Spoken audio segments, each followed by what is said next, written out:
Welcome to the channel. Today I am going to be diving into the XYO white paper so you have everything you need to know in order to understand the XYO network. It's really important to understand the ins and the outs of what you're investing in because the crypto market is super volatile. So if it takes a hit, you want to still feel confident in your portfolio. First, I'm just going to dive into the quick pros of the XYO network, do a little background, and then we're going to actually dive into the white papers themselves. Number one, they semi-annually report to the SEC, which helps protect them against any sort of mass regulation if that were to hit the crypto market. Number two is that they've been around since 2012, so it's not this brand spanking new project. Number three is that it promotes crypto adoption to people that don't know a lot about crypto. You can mine the coins directly from your phone on the coin app, and it's relatively user-friendly. So if anyone wants to start getting into crypto just by mining without having a lot of upfront costs, this helps bring people on. For example, there's videos on YouTube of people that drive for a living and then use the coin app to passively earn income by geo-mining these coins, then convert them to XYO tokens. Number four is that this project is still pretty early. Their market cap is around 200 million, and it ranks between 100 and 200 on the coin market cap ranking, which it's good to find these projects before they hit the top 100. Number five is that it's decentralized. Not one person or entity owns a majority of the XYO network, and it needs the community in order for it to function. It's a great alternative to GPS because GPS is monitored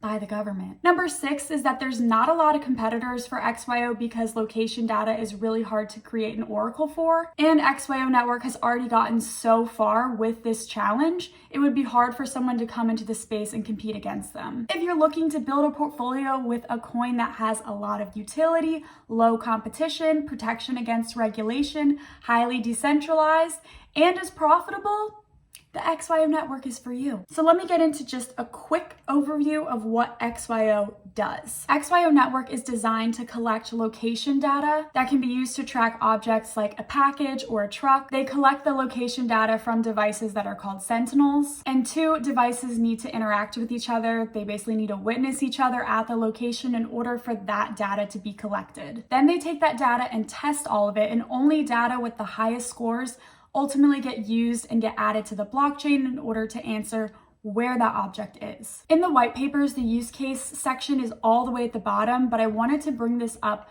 first because I feel like having an example helps visualize what the stuff in the white paper actually means. The one that they use in the white papers is e-commerce. If you could track where a package is every part of the route, then as an e-commerce business, you could offer a service to your customers that they wouldn't have to pay until the package arrives at their door. Because the data that's collected is so secure and accurate, you would know for certain, okay, the package arrived, and then it'll execute the payment. Another example would be if someone wanted to have a self-driving car company, they could use the XYO network's technology to know where all the cars are and use that as a part of the self-driving tech. And because it's on a blockchain and it's super secure, it can't be hacked. So if some other country wanted to come in and hack our driving cars and make cars crash all the time, they wouldn't be able to do that because the network is so secure. Now let's move on to the actual white papers, starting with the abstract. It's basically talking about that there's a demand for technologies that can identify locations.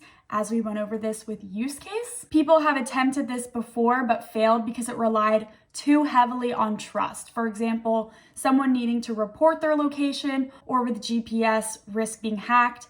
For example, Pokemon Go, when that came out, people were hacking the GPS to act like they were somewhere where they weren't so they could get better Pokemons, which is obviously just a little game and not that serious, but it shows a really good example of how easy it is to hack GPS. XYO, or XY Oracle Network, is the first to solve this problem while keeping the data of its users and reporters private. So if you think XYO is tracking data and you're afraid that that's going to cause us to always be monitored where we are at all times, this is not the case. If you are reporting data onto the network, you're reporting it anonymously, so you don't have to worry about that. They also emphasize in the abstract that XYO is a cryptographic location network. Cryptography is the study of secure communications. It's all about keeping a piece of information secure as it goes from one place to the next. They test the data that's collected using a formula that includes a zero knowledge proof. so it can be certain of the locations that are getting reported to the blockchain. If you're not sure what a zero knowledge proof is, I have a video going over some basics to understand this video. So if you haven't seen that yet, go check that out and then come back here and then things will start to make more sense. The cryptographic mechanisms they created and use are their proof of origin and bound witness, which tie together the power of blockchain technology and real-world data collected into a system with direct applications today, which we went over in the use cases. All right, let's move on to the introduction. Blockchains and smart contracts have been more popular, which means that the need for oracles has increased, and oracles is just the bridge between real-world data and blockchain.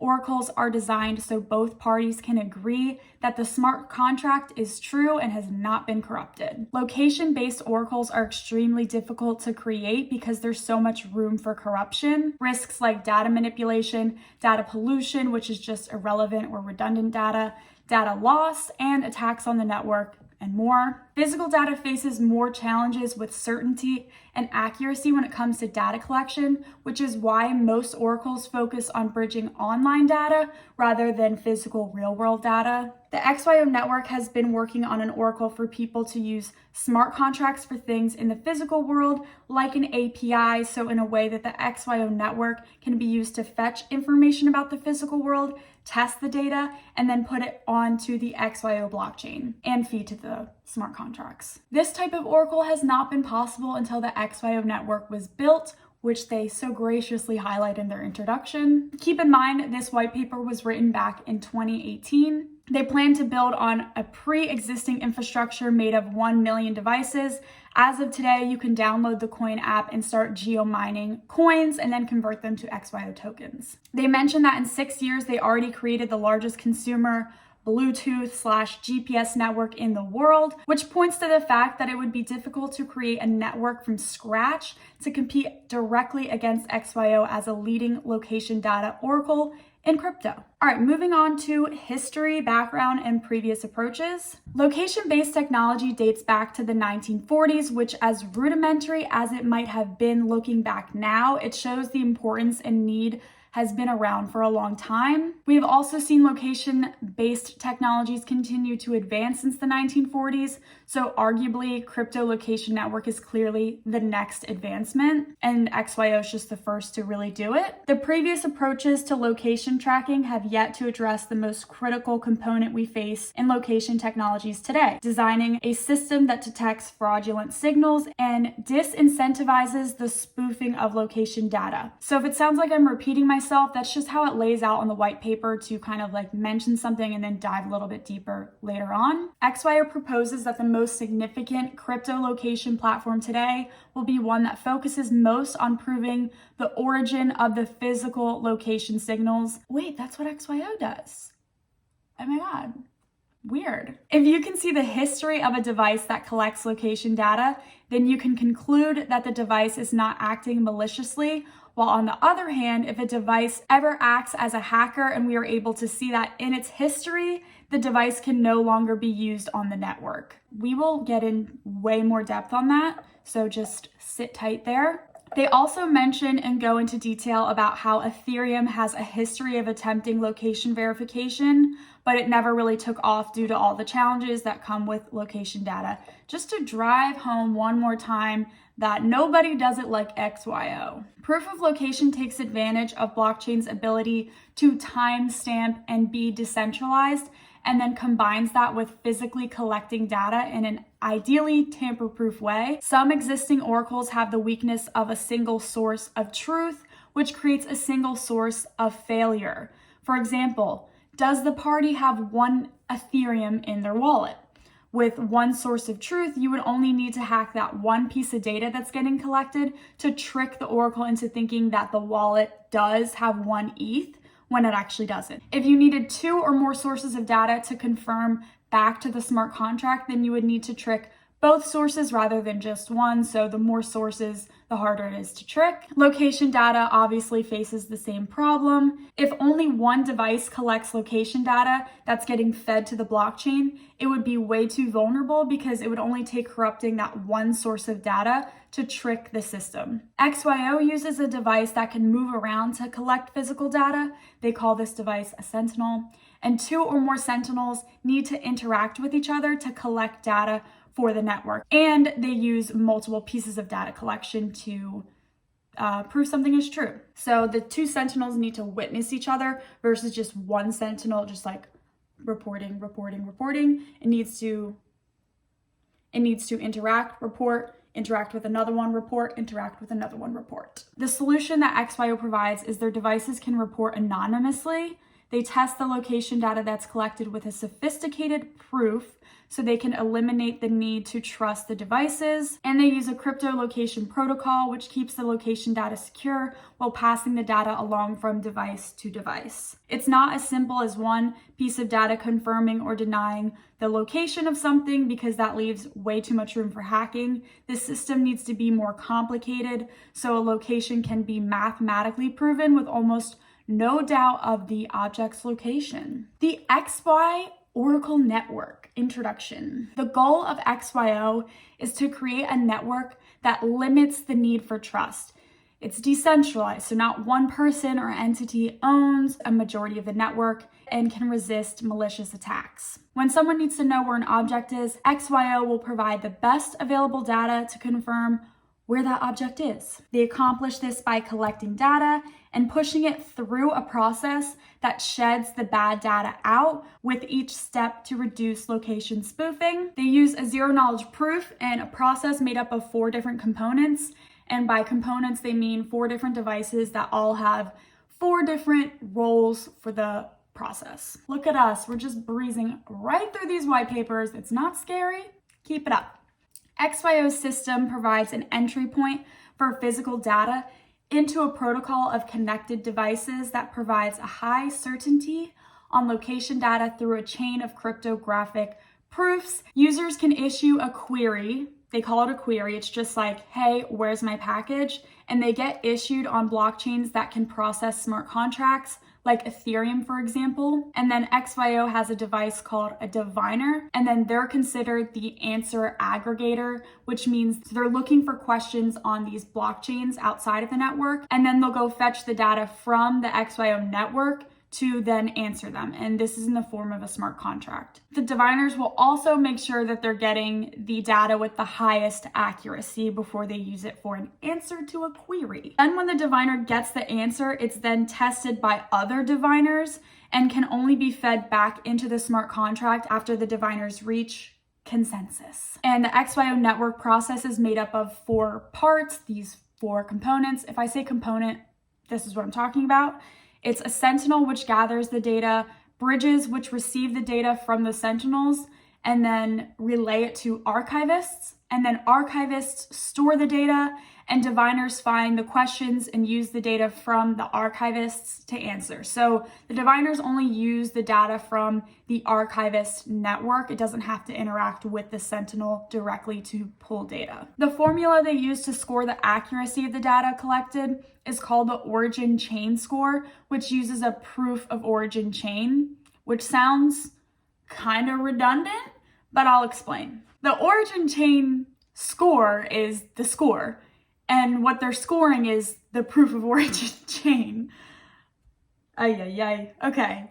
The proof of origin is designed to prove the data was collected from a device that has originated from the network rather than something infiltrating from outside of the network. These chains guarantee that 2 or more pieces of data originated from the same device without compromising the privacy of the device that collected the data.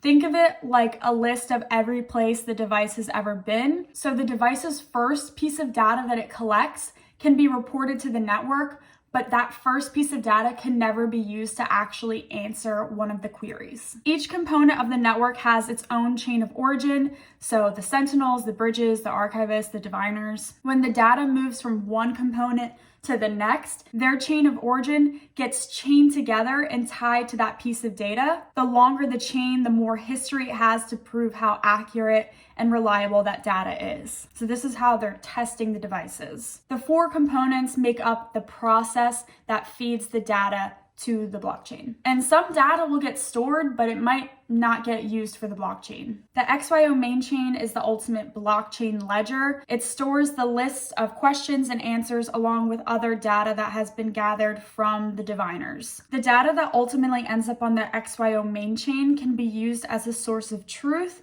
because the process it had to go through from the XYO network. Now we're going to go through each component. So first up is the sentinels. They observe heuristics. They mention that in the white papers a lot. It's just physical data, for example, location, temperature, light. The sentinels vouch for its accuracy and add data to their temporal ledger, which is just a list of data that may or may not be used for the ultimate blockchain. The emphasis on having a history incentivizes the sentinels to only provide honest data, and if the data gets used, the sentinel is rewarded with XYO tokens. You can't pass the proof of origin test if you are providing data from a device outside of the network, so you can't get rewarded, so what's the point? And then if you provide bad data, your future data will never be used on the network and you will not get rewarded with tokens either. If you act maliciously, you get kicked out of the network. Moving on to bridges. So they collect data from the sentinels, test the data, and then relay it to the archivist that stores the data to potentially be used for the XYO main chain. The data can't go directly from the sentinel to the archivist. That way it can be tested before it's stored with an archivist. This is to make sure the data hasn't been altered by an attacker and to help prevent bad data from getting stored. The process of collecting and relaying the data also adds an additional proof of origin from the bridge to attach onto the sentinel's proof of origin, again to have a long list of history to help prove the data came from an honest source. With more history, the better. The bridge is an added layer of security, essentially. The incentive to provide accurate data is the same as it is for Sentinel, so blacklisting bridges that report bad data and rewarding bridges with XYO tokens when they provide accurate data that ends up being used to answer a question like, where's my package? Moving on to archivists. An archivist can continue to function if some of the data is lost, but the other data it's storing will have a reduced accuracy score. Archivists index ledgers, which just means they organize these lists. The only way for an archivist to get paid is if the data they stored is used to answer a query. Archivists are networked, which means they can communicate with each other to store data they don't have by collecting data from other archivists. Each time data moves from one archivist to another, they add their proof of origin chain to the data. So some archivists will collect and store more data from archivists than bridges. So they might only communicate with archivists and not communicate with bridges. Some will just be handing off data they received from a bridge to an archivist, and some will do both. The way I like to think about them passing data with each other is kind of like passing notes. Moving on to the fourth and final component, diviners. Diviners search for queries, questions for the XYO network, which are issued as a smart contract on an outside blockchain, and then the diviner will find the most accurate data from the XYO archivist network that will answer the query and then relay that answer back to the smart contract. The most accurate data is the data that scored the highest proof of origin chain score. Queries can be issued on blockchain platforms like Ethereum, Stellar, Cardano, IOTA, and more. From what I understand, the diviner that finds the most accurate answer the fastest adds it to the XYO main chain by adding a block, and the other diviners have to validate the block and sign to reach consensus. Then the transaction on the XYO main chain with the answer to the query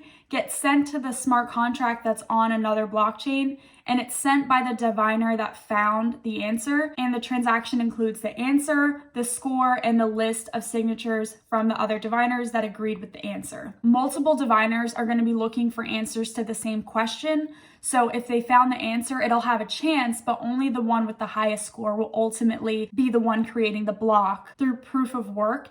And if it creates a block, it'll receive XYO tokens to reward itself and all the other components that were involved in gathering the data data that provided the answer. The sentinel, the bridge, the archivist, anyone that touched that data that was used will get rewarded with XYO tokens. The next section of the white papers is the end-to-end functionality.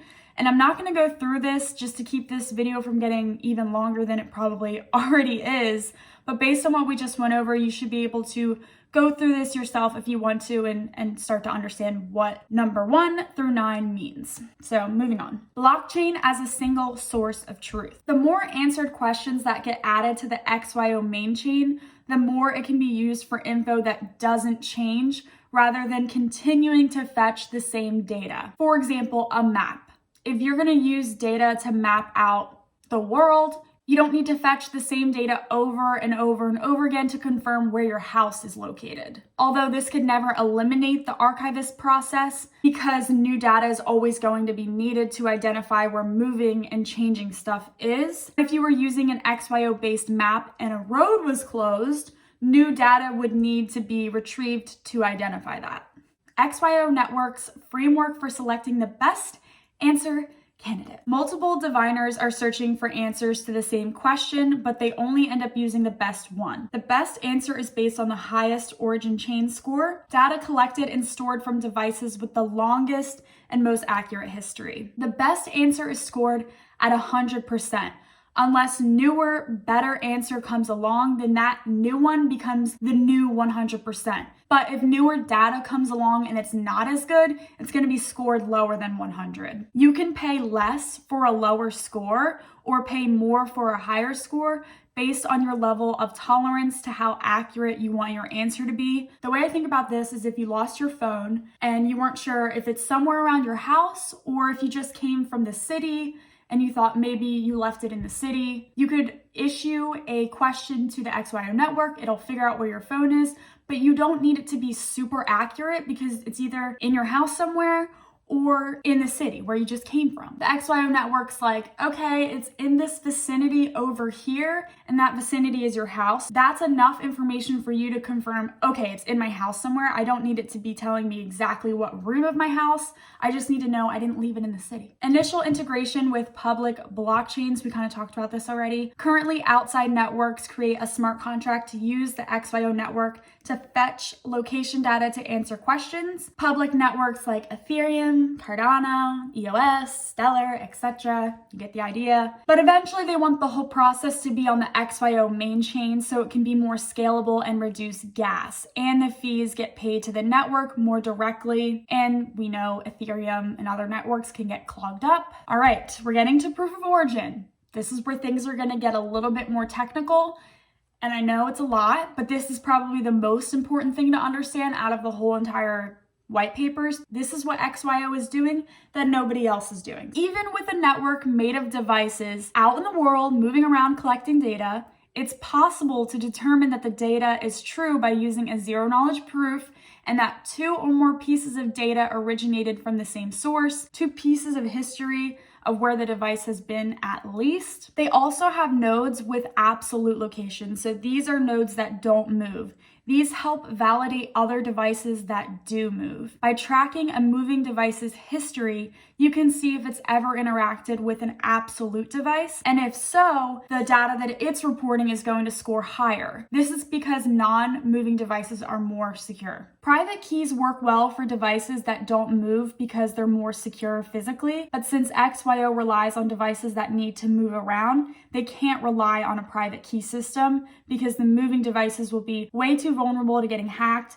And once the private key is hacked, all of the data a device collected loses its accuracy and it can no longer collect accurate data in the future. A private key is just like a secret number. It's used in cryptography. It's similar to like a password. Also, they mention IoTs a lot in the white paper, so let me just describe that for you real quick. IoTs are physical objects or groups of objects that have sensors and they have the ability to process data and other technologies that connect and exchange data with each other. And it's a system that runs over the internet or other communication networks. Because IoTs move around in the world, you cannot assume they're physically secure. And instead of providing them with an ID, which could compromise privacy, you need to test the data that it's producing. So IoTs do have IDs, it's just the ID number doesn't validate the data, and it also isn't used to compromise privacy. So I just didn't want that to get misconstrued, like they do have an ID number, it's just like irrelevant to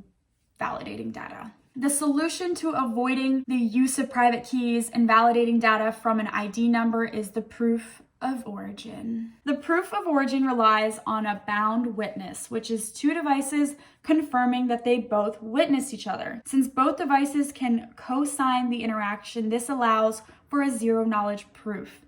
A bound witness occurs from sentinel to sentinel, from sentinel to bridge, from bridge to archivist, from archivist to archivist. The blockchain also needs to be certain that the diviner gathered the data it's feeding to the main chain from the archivist network. All of this data validating is great, but it would all be pointless if the diviner could just make up data and feed it to the main chain. So they also need to make sure that what it's feeding to the blockchain is coming from the archivist network. Invalid data can fall outside of the network easily while going through the network's process, but false data, so like fake, maliciously altered data, is harder to detect. The next section is the unidirectional versus bidirectional location heuristics. The key takeaway here is that location data is bidirectional and not unidirectional, and unidirectional is just a one-way street. So it's something that can collect data, but it can't send or report the data to the network. Bidirectional is the devices that gather the data, they can witness and validate other devices and report their data to the bridges. A real-world example of this would be two people who are near each other taking a selfie together, printing a copy for each party, and then they both sign their selfies. This process would give both parties proof of proximity. The only way for these two people to have gotten this selfie that's been signed by both of them would be from them having been together in the same location. The sentinels are always gathering data as they move through the world and interact with other devices. They keep the record of everywhere they've ever been on a list that's kept in time sequential order. Next is Nonedge nodes and cross-reference. Every time a sentinel interacts with another sentinel, it produces a set of these selfies, but then it also produces another set of selfies, and it chains the device's history together to the data when it interacts with a bridge, and the same for a bridge to an archivist, and when the data gets passed from an archivist to an archivist. So it's not just the sentinels that do these selfies, it's the bridges and blah, blah, blah too. So basically, selfies get produced for every device interaction, and the history gets chained together. Accuracy of the data is scored based on all the devices involved with retrieving, relaying, and storing the data. They use coefficients to rate the devices in order to calculate the score of the data. So some devices will have a higher coefficient, some will have a smaller coefficient, so that will help figure out how accurate the data is. This is what's getting used in the formula. It's a multiplier or a factor that measures some property. The better the coefficient, the higher the score. Some nodes will get higher scores because they are deemed more trustworthy.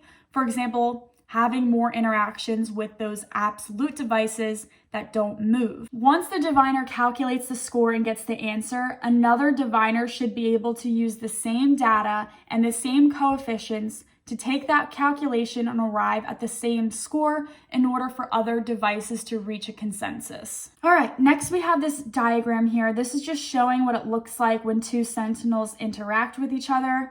In the middle here, you have your little data packet. So the little packet is going to have the location data, it's going to have the history of both devices, and it's going to have the signatures, it's going to have everything it needs. Obviously, you can see this sentinel is on block 16, but the other sentinel is on block 3.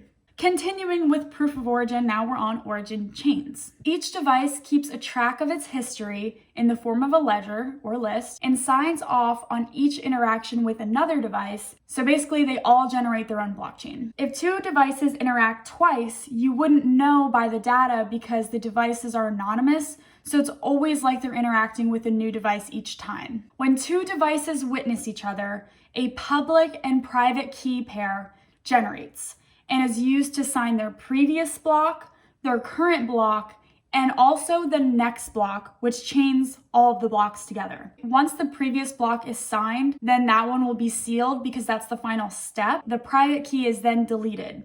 This is to protect the private key from getting compromised. Using a unique ID to verify the source of a data is too easy to fake, but a private key is too difficult to secure since the devices on the network are not physically secure. Sentinels, I did mention this earlier, but again, Sentinels do have an ID. It's called a UUID, but it's not used to verify the source of data or used to tie the data to the device that it gathered. And I actually found that out by DMing XYO on Twitter. XYO Network uses a transient keychain. It makes it impossible to fake a chain of origin. If the chain gets broken, the device cannot continue its chain and it becomes isolated on the network. Every time a piece of data gets passed along from one device to another, the chain of origin gets attached together, which makes the chain of origin even longer. This is called a proof of origin intersection. These proof of origin chains and intersections is what the diviner uses to validate the ledgers. Because the history of the device is chained together and getting super long, and that's what gets scored higher, it's harder to fake a chain of origin, and then you'd also have to fake a chain of origin that's even better than a legit real one. Like what? The more chains get connected together, the more accurate it can confirm new data. The history becomes harder and harder to impersonate. Here we have the two formulas. I am not even gonna pretend like I fully know what these mean, but that's beside the point. The origin chain score, the important thing I take away from this is that they're in the calculation using the length of the chain, the difficulty of the chain, and the overlapping of chains to calculate the score. And then the origin tree calculates the answer to a query and it helps cut out the bad data. Transient key chaining. We touched on this a little bit, but just to go over it again, the transient key is when a public and private key signs off on a location to verify that the devices witnessed each other. They also then sign the blocks before and after the current block to chain them together. Once a block is sealed with signatures, the underlying data can't be altered without the seal being broken. If it's broken, then the device's blockchain gets cut off. Fixed order, so the ledgers track the data in the order that it was reported, and then the order of the data cannot be changed, but you can always add new data to it. Second to last, publishing. So a sentinel cannot report a block to the network until it's fully signed and sealed. So only the second to last block in its blockchain can get relayed to a bridge in order to ultimately get reported to the network. So their newest block is there, they just can't report it to a bridge. Chains get new blocks at least once every 10 seconds, but no more than once every hour. So if there's no new data, an empty block can get added to the chain. Next, we have the proof of origin diagram. It reads from left to right, but we're just gonna talk about that third row here. The first block created a temporary private key and it was used to sign itself,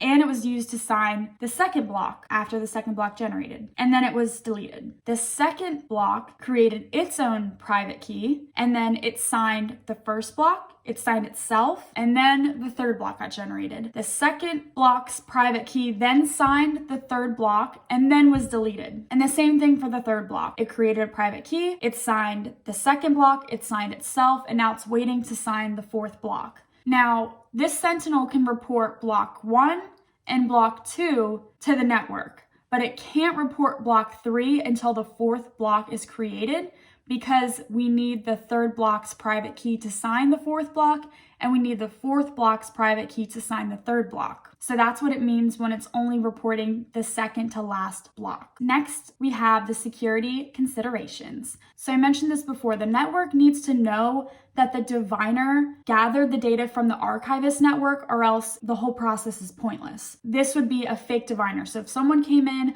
as a fake diviner to report fake data that they didn't pull from the archivist network, this would be a problem. One diviner can't solely sign off on an answer to the XYO smart contract.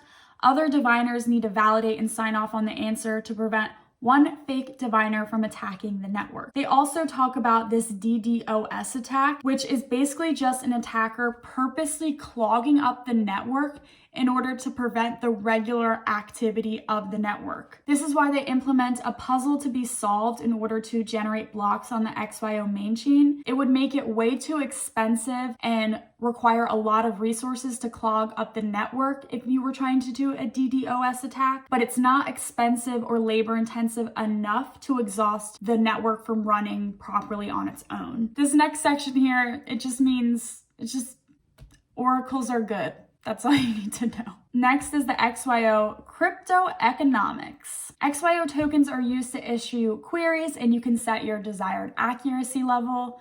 The cost of a query also depends on how much data is needed to answer the question. It's going to require a lot less XYO tokens to say, track your package, compared to someone saying like, where is every single truck that my company owns? Where are all of them? That's going to obviously require a lot more XYO tokens. Once paid, the query gets sent to a queue where it waits to be answered. The more tokens you pay, the higher the priority it becomes. And then all devices used to answer the queries split up the XYO reward. And since all of their origin chains are tied together, the diviner knows all of the devices that were involved in answering the question, so it can pay them accordingly. This next section talks about how one device can act as a sentinel and a bridge, but the more components the device acts as, the lower its coefficient will be for scoring. This is to disincentivize devices as acting as more than 2 components. So you wouldn't get your bang for your buck by acting as all 4 components, because your scores wouldn't be so low, your data is never going to get used to answer a question. The next section, we kind of talked about this with the absolute devices. It's talking about how a device that's stationary receives a higher score when its data is used, but on the other hand, it might not collect as much data to be used for the queries as devices that move around, depending on where it is. So if it's stationary in a place that's, low activity, it might not be worth it. But if it's stationary in like an airport and there's like tons of people interacting with it, it'll be more likely to have data that gets used for a query. So it just depends on where it's stationary, but either way, a stationary device gets a higher score. Incentivizing token usage. Their goal is to create a balance in the token economics so people have incentive to use the tokens and not just mine them. We see this today with the coin mining app. You can go around mining coins, but when you want to convert your coins to XYO tokens, this conversion will change depending on the current price of XYO tokens. So the mining doesn't become too easy and also doesn't become too expensive for someone to issue a query. This is the XYO token specification. Some of this is obviously still relevant. This is from 2018, so some of these stats are a little bit off. So I'm just going to go on coin market cap real quick and show you and talk about it. Hold on. Right now, the current price is $0.0175 and the market cap is 225 million, and the circulating supply right now is 12.84 billion XYO tokens. The next section is use cases, which we talked about in the beginning. So another idea I had for a use case, or just an idea I had, was, how we have Bitcoin mining farms? You couldn't really do this for XYO because the devices are moving around collecting data. But then I thought about this. What if someone created like a fleet of drones that had sentinels attached to them that were constantly moving around the world collecting data, and then they'd come back, get charged, and start all over again? That was just an idea I had, and if you want to do that idea, feel free. I don't know how profitable it would be, but it was just an idea, I also wanted to go over the partners. Not only are they good at getting partners, but their partners are using the XYO network to benefit their own company. So that's super important for people to be actually using the XYO tokens, because as a community member of XYO, it's great to mine all this data, but you need someone on the other end that needs the data and will pay XYO tokens. So they're pretty good about finding people and getting, I guess you would call it a client. They landed a partnership with a travel company. They landed a partnership with an electric scooter company for, people publicly using those electric scooters that are in cities and stuff. They're also partnered with Chainlink and Mobi. But the one thing I wanted to note is I was under the impression that they were partnered with FedEx, which I don't think is true. They're partnered with FedEx Institute of Technology, which is a little bit misleading. This is a department at the University of Memphis that I'm guessing was sponsored by FedEx at some point, which is why it's called the FedEx Institute of Technology. This is still a good partnership because they are a department that specializes in supply chain management, robotics, intelligent systems. So it's still good, but it's not like the FedEx company. So I just wanted to clarify that because I even thought that at one point. And lastly, I want to get into some cons because this wouldn't be a good video if all I talked about was positive things. You know, you got to mention some of the bad stuff too. So let me just go through my little list here. Number one is that it needs to be mass adopted in order for the network to function because it's decentralized, it's community driven. It needs the community to function as a network. It needs to be mass adopted to reach its fullest potential. Number two is that they could potentially run out of funding before the project gets like fully up and running. Like it is working and you can use it today, but it's not at its like fullest capabilities right now.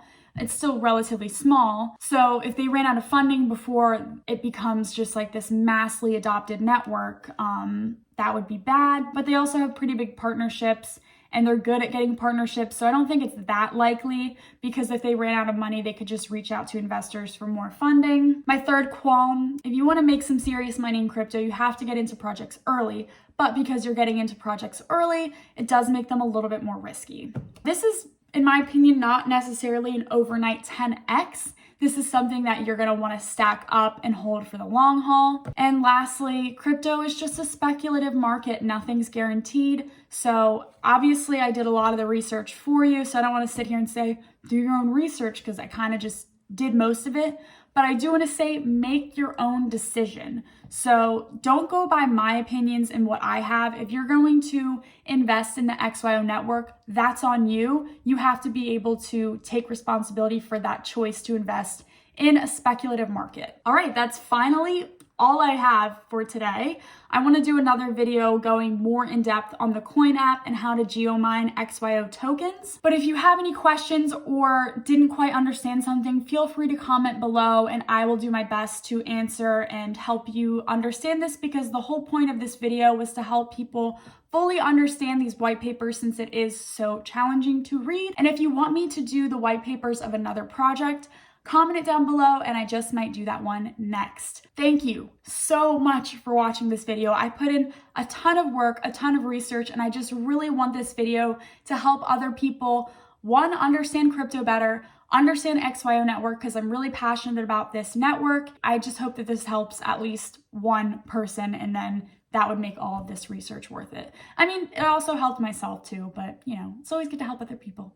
All right, thank you. Bye.